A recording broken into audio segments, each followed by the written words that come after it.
Hi, my name is Lauren. I'm here today to interview Reese. We're going to be talking about his life and his career in the film industry. So first of all, can you tell us a bit about your backstory and how you got into filming? Yeah, sure. I was born in Kettering. I grew up in Wellingborough. 7 years of my toddler life, actually. And when I was growing up, I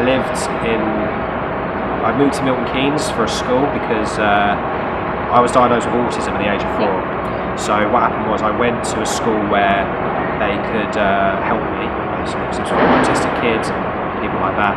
And I went there for a good couple of years, and then I went to a different horrible school, and then I came back 3 years later and stayed at that school again for 6 years. But then I moved to college in 2010, and then that's kind of like when my life turned for the better, actually. But since then I moved to Milton Keynes when I was in that school. My mum and dad split up in 2005, and so when I was growing up I was more living with my mum, and I was also with my nan a lot, as you can see, and so I kind of grew up more with women than I do with guys. So I'm kind of a feminist lad, if that makes sense. And well, no, I'm a very I support the feminists, and obviously I support gay rights as well. So I'm a very strong-minded human being. And then obviously when I was growing up, I kind of because there was so much chaos and moving house, and my mum and dad splitting up and everything like that. It was just mad for me. What I did is I got into film because I kind of wanted to escape the reality. So what I did is I did a lot of drawings and stuff like that as well. So growing up with film and growing up with the family as well, I kind of had a very interesting life, but it's kind of moved on to a very unique selling point now, so it's all pretty good. That's cool. So what made you want to be a filmmaker specifically? Was there a particular moment, or? Well, actually it was weird because when I kind of grew up with not so much, films in general, but it was more to do with the filmmaking process. Let me try and explain this in a way. From the moment I was born, I watched a load of documentaries. I'm a huge David Attenborough fanatic, who isn't? And I grew up watching all his documentaries as a kid. I used to record them when VHS was popular, the 90s. Going back to the 90s. Yeah. Whoop. Nice kids! So what happened was, when VHS was popular, I grew up watching all the David Attenborough programs. I used to watch Survivor on Anglia as well. I used to love all that wildlife stuff because I actually wanted to be a wildlife presenter first. I didn't want to be a filmmaker. But the same thing, I used to love animation because I used to hop the television when I was a kid, and I used to draw some characters. So for example, if I watched a Disney film, I used to draw some of the characters from the telly, and my mum and dad sometimes used to walk in. I was always he's not going to telly again because he's drawing.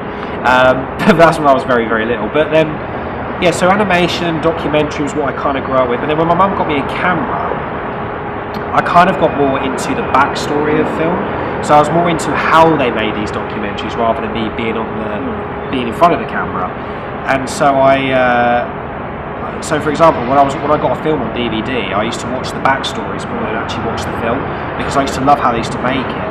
And when I was at school, I started doing loads of comic books. I used to draw loads and loads of them. In fact, we even made a little series out of these comic books, and then the teachers saw what we were doing, so they said to us, let's put them to do an animated film, which kind of led me to start making films. And then that's when I said to myself, that is what I want to do.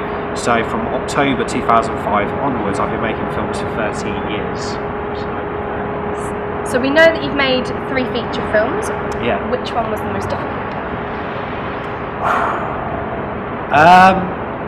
Out of the 3, I'd probably have to say my first feature film, because Big Crime in a Small Town, by the way, that's what it's called. And that took 7 months from start to finish to get done, because I started writing a script in April that year, 2014 this is, by the way, and I didn't release it till December, so just before Christmas. Luckily it was in that 2014 year, so I was really happy about that. But that was a tough film to make because that was when I had a very shitty camcorder. It was just me and Charlie. I barely knew any actors. I actually didn't know anybody. This is when I literally knew nobody. And well, I mean, I only had like one actor as a friend who was in performing arts. She's still a friend to me now, and she just recently done an Archie Gym episode. We'll talk about that later. But she was in the film, and we had a couple of people from my class who wanted to help me out. Even though they were media students, they wanted to be in the film, which was kind of strange, but okay. But yeah, we did it anyway. We completed it, and I've done two versions. I've done one YouTube version where there's like bits and bobs taken out of it, so it shows a more good length, because the film's 45 minutes long. So the YouTube version is taking about 5 minutes of footage out, but my director's cut is 6 minutes longer, and I love how it looks. It's a very personal version of mine. But I look at it, and sometimes I think, my God, I can't believe how much I've improved on that to now, you know. So, but yeah, it was a bit of a hell film to make, but was it worth it? Yeah. So that considered, which one would you say is your favourite or your best film to date? Oh, Cash in the Pond, absolutely, because not only was it easier to make, but it was also more sort of laid back, and it was funny how it actually came about, because when I released Culture the previous year of that film in 2016, I had a very Marmite reaction. People loved it, people hated it.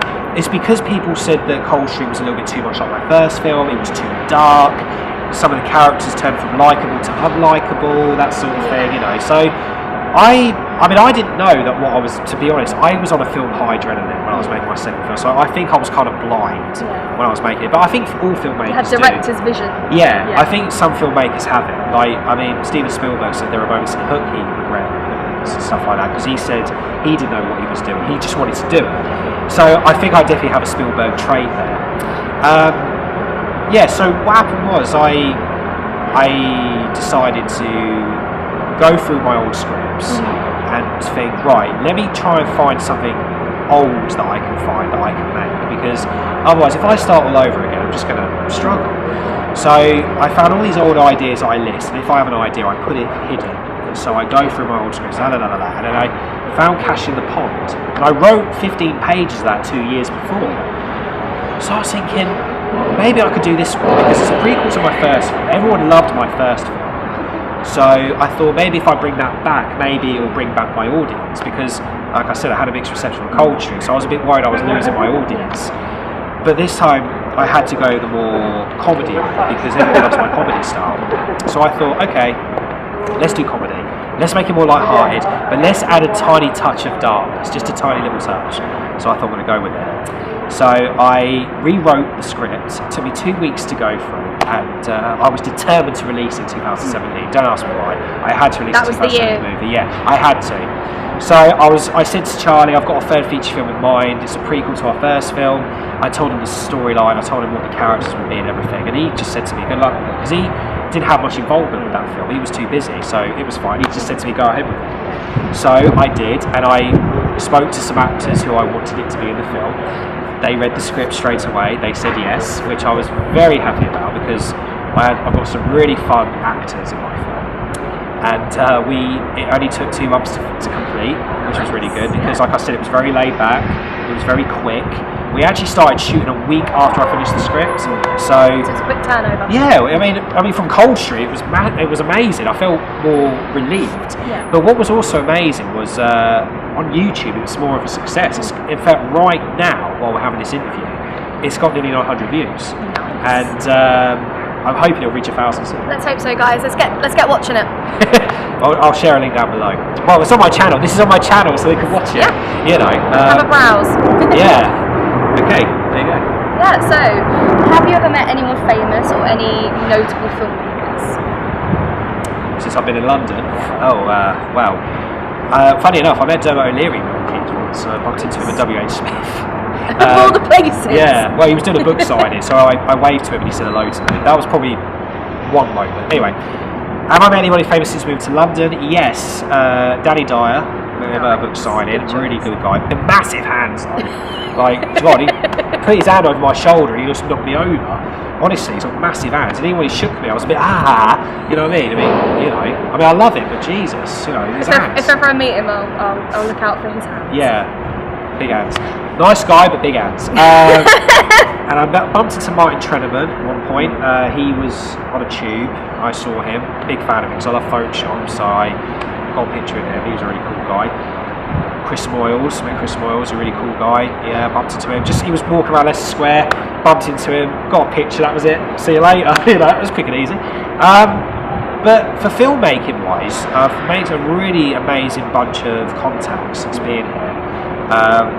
There's a man called Rennie Costa who is like he's kind of loads of things to me. He's a father figure, a boss, and my agent, and my actor. So he kind of is all them things all in one, but he took me under his wing and said to me, you know, I'd love to help you with your films and you should help me with my stuff as well. We help each other out. In fact, at the moment he's working on a sitcom, which I'm not going to give too much about, but he's working on something really good and I'm editing it for him. So that's happening. Keep an eye out for that. Yeah, I mean, you know, if it wasn't for him, I wouldn't have met all these amazing people. But it isn't just like all these filmmakers. I mean, there's Emma Dark as well, and I met her. She's a great filmmaker. She even came to one of my premieres once, which was a bit of a massive shock because I didn't think she'd say yes, but she did. She loved my movie, and I just met her recently at a film fair. She invited me actually, which was really, really good. And yeah, I mean, like I said, I met all these actors who I've loved to help, and because of some of my shorts, they've managed to do a few things, you know, and everything like that. And it isn't just, you know, like the actors who are beginner actors who I've helped out with. I mean, there's you, for example, you know. So I've met a lot of amazing people who have become really good, close friends. It's kind of like I'm in this filmmaking family, you know, and I have like Rennie, who's like the dad. I have some actors who are like brothers and sisters. So like you're like a sister sort of thing, you know. And there's also other actors who are like the uncles and aunts. You know what I mean? And it's kind of weird. It's kind of like it's like a filmmaking dysfunctional family. Yeah, and also yeah, I would say that. But also as well, it's kind of like since I've been in London, I've kind of made my mark here. Because sometimes I go to film meetups or I go to film festivals, or sometimes I'm screening a film or something. And it's like I've made a mark now. People say to me, I just went to the premiere of Rhys Madigan, the filmmaker. And it's like, wow, I've really made a mark here since I've been here. But I feel so proud of myself, how far I've come and how much I've done. And I can't wait for what the future's going to hold. So, yeah. Well, the one question that I think everyone is dying to know is, how's Archie and Jim? They're fine. How's it going? I spoke to them last week.